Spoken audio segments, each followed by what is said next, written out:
Good afternoon, everyone. We are the team representing the School of Biomedical Engineering, and our device is a tendon reinforcement for rotator cuff repair.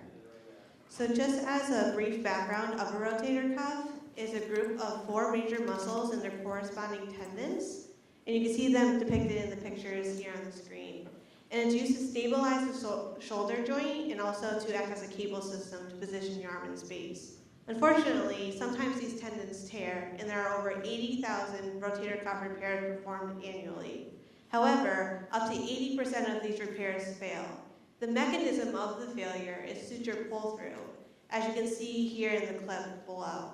There are some current patches that they are used to reinforce this repair, but they're insufficient due to low mechanical strength. So every design has some criteria and constraints. So our major criteria was to increase the ultimate tensile strength of a repair. The patches I just described are able to do so for about 25%. So we wanted to meet, but hopefully exceed that percentage increase. So we followed an ASTM standard to test this for a tendon surgical repair through a random failure mechanical testing. Our constraints is that we wanted our design to be compatible through an arthroscope. We also wanted our material to be stable in vivo, so inside the body. And we also needed our device to be biocompatible, so it limited the forward body response. Our design is a 2-piece hollow implantable rivet. The pieces fit together and then be installed during surgery through the top and bottom of the tendon. The suture would then be threaded through the center of the rivet to provide a barrier for the forces that are experienced during normal movement to reduce this cut through. This is an orthogonal view of our design to show the dimensions in millimeters, and the parameter that we're most interested in is that center diameter. So we went through several prototypes. We tried 3D printing ABS plastic. The tolerances were not be able to met for our design, so we scrapped that. We tried low-density polyethylene, but they couldn't withstand the forces we applied. So we ended up with 316 stainless steel, which supported the forces and was easily reproducible and is common biomedical implants. So there was a sharp 90-degree angle that caused premature breakage of the suture. We addressed that by having a beveled edge. To find the proper dimensions for our prototype, we created 2 mathematical models to describe our system. Our first model found that suture cut-through is mainly caused by a compressive stress that results from thin sutures pulling through soft tendon.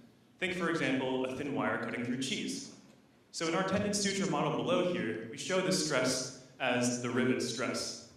So to calculate this, we look to an analogy of bolt-bearing stress, where the bolt stress is inversely proportional to the bolt diameter. So since in this model, our rivet is analogous to this bolt, we find that when we increase the rivet diameter, we can decrease this rivet stress.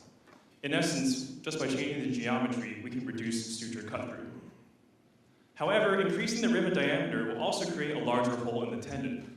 So to find the maximum internal tendon stress due to stress concentrations, we can simply take the force applied to the tendon from the sutures, divide that by the remaining cross-sectional area of the tendon, and then multiply it by a stress concentration factor, Kt, which is specific to this geometry. Now, when we take both of our models and put them together, and superimpose them, we can find an optimized rivet diameter where the 2 models intersect. We also took our limiting model, which is shown here in red, our tendon internal stress concentration, and scaled it up by a factor of 2 for safety, since this is destined for human use. This led us to an optimal diameter of around 4 millimeters. So ultimate tensile strength testing was performed on 4 different constructs that we prepared, 1 control and 3 experimental. The control construct was prepared by simply threading a suture through a tendon, and the experimental constructs were prepared by biopsy punching a tendon, putting the rivet in either 3, 4, or 5 millimeters, and then threading the suture through the rivet. So for the control construct, we came up with the ultimate tensile strength of 1.6 megapascals.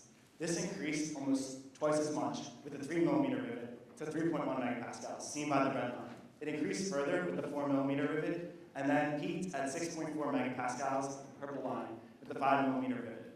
And these results are really exciting and promising, and basically validate our model, our bolt-bearing stress model, that as you increase the rivet diameter, you're going to decrease the stress in the tendon and overall increase the strength of the construct. And it also just in general provided a support for our proof of concept design.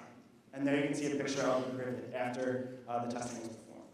As for clinical impact, we expect better surgical outcomes for rotator cuff repairs, and specifically, and importantly, rotator revision surgeries, which are very costly and time-consuming for patients who have to go through them. And this will allow people to get back to work and activity quicker, and overall, it will improve the economy. Further considerations include multiple rivets in a construct as opposed to just one, so ours was simplified. Most rotator cuff repairs use more than one suture. Also, designing a tool for implementation of the rivet through the arthroscopic cannula that is used during these surgeries. And then lastly, figuring out how to integrate the material the best way with the surrounding tissue so that it minimizes tissue death, necrosis, and foreign body response. So with that, we want to thank everyone that helped us with our project, and thank you for listening.